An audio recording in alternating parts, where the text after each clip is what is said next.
Another day, another recipe naman ang ating gagawin. At salamat sa nag-request nito na magluto daw ako ng chicken biryani. Ito na po ang ingredients mga idol. Cooking oil, ginger, garlic, onion,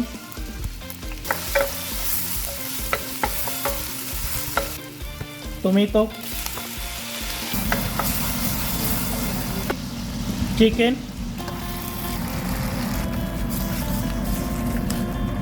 salt,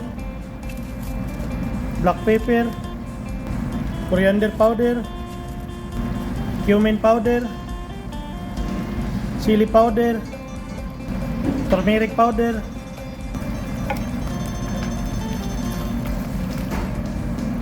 cardamom seeds, star anise, bay leaf, clove,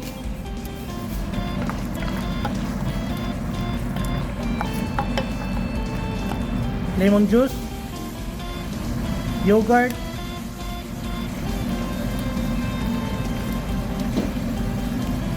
coriander leaves, chili green, cover, cook the chicken 20 minutes. For the rice, salt, cardamom seeds, cinnamon stick, coriander leaves, chicken cubes, basmati rice. Pakuluin lang natin mga idol. Kapag malapit na maluto yung rice natin mga idol, pwede na natin ilipat sa chicken mga idol. After 20 minutes, kunin lang natin yung kalahati mga idol.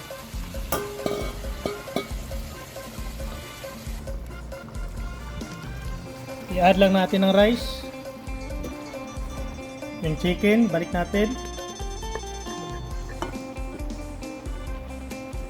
crispy onion, yellow saffron, takpan natin, reduce the heat, lutuin lang natin ang rice 15 minutes. After 15 minutes,